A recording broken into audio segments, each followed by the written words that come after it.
Hey, what's up? It's Jim, and today I'm going to talk about Dick Tracy Special.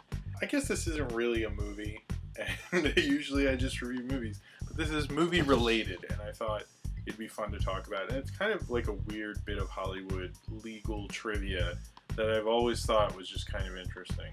Warren Beatty in 1985 bought the screen rights to the comic strip Dick Tracy. He secured the rights and he made the 1990 film Dick Tracy, which he wrote, starred, directed, produced. I always loved it as a kid. I wish there was a sequel, and they planned on making kind of like a series like Indiana Jones, but they ended up not doing that. And so forever, like, the talk of a Dick Tracy 2 would come out. Nothing happened.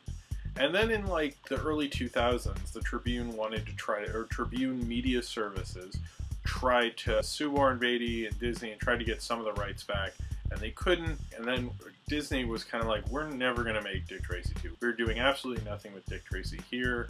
Warren Beatty, you can have the rights, all the rights back that we bought from you to make the feature film Dick Tracy in 1990. So he has them all, and the Tribune keeps trying to sue him, basically say, you know, he's not even using the character, and he still says that he's working on a sequel, and the Tribune wants to make like a Smallville-esque Dick Tracy show that takes place like in modern times, which I think sounds pretty horrible. But that's what they wanted to do. They actually started developing it, but couldn't go anywhere because of the legal stuff, and they don't really own the screen rights and I guess the TV rights as well. The problem is with owning the rights for a comic book character is you have to eventually make something with the rights. If you don't do it within a certain date, the rights go back to the original rights holder, which is the problem they're having with Daredevil currently. That's why you get an X-Men movie every couple of years and a Spider-Man movie, because if you don't use the rights, then they revert back. Warren Beatty, who probably Dick Tracy 2 wasn't going to get off the ground, needed a way to keep the rights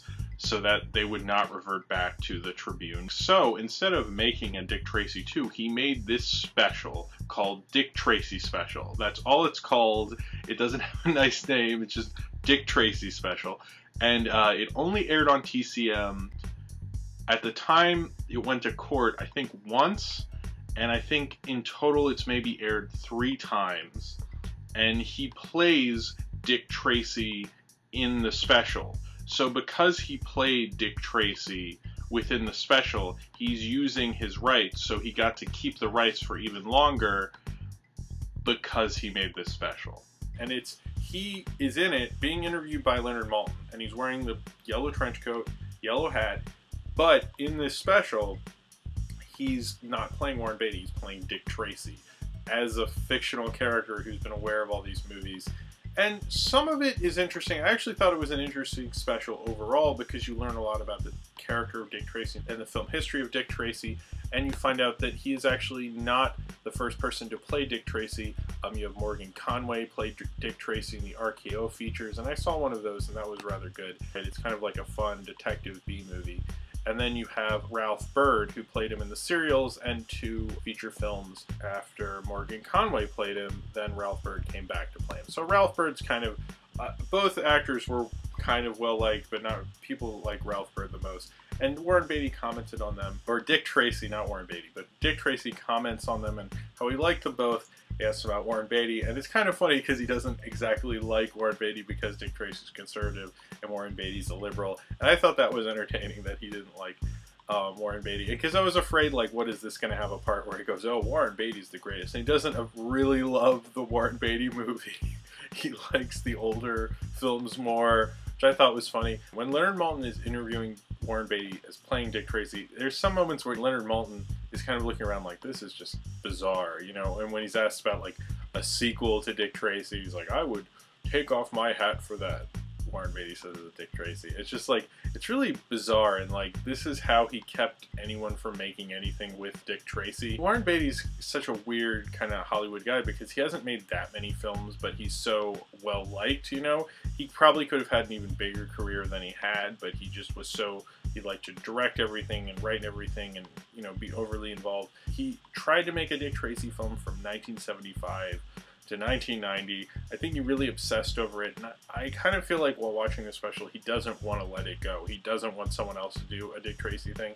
I don't think anyone probably should make another Dick Tracy thing. It's like, the character's great and all, but that Smallville thing sounds really crappy. Like, I do not want a Smallville version of Dick Tracy. Like, why would you want that? That sounds horrible. Dick Tracy brought to modern times. I like the Dick Tracy from the 40s and the 50s, and that's one of the things I like about Warren Beatty's film, is that it takes place in like the 30s and the 40s, not like the 80s and the 90s. I don't want to see Dick Tracy. To me, isn't like a character you can do that with. In some ways I agree with it, but this special itself comes off as a little crazy and weird. It's actually helped shot by Emmanuel Lubezki, who shot things like Children of Men. I saw his name in the credits of the special, but anytime I look it up I can't find his name, so I'm wondering if he did that on purpose.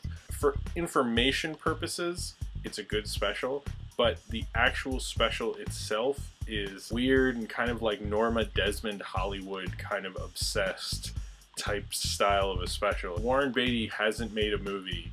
Seriously, he hasn't put out a movie since 2000. He hasn't directed a movie since Bulworth. And then suddenly, 10 years later, he hasn't done anything. And he does this thing, Dick Tracy special. It's just kind of sad and a little bizarre and maybe a tad pathetic at the same time. But it's an interesting bit of Hollywood history. And if you're kind of someone who obsesses over movies like I do, it's worth checking out just to be like, wow, that's real. You know, that's how he showed them that he still uses the Dick Tracy character. It was off-putting and interesting.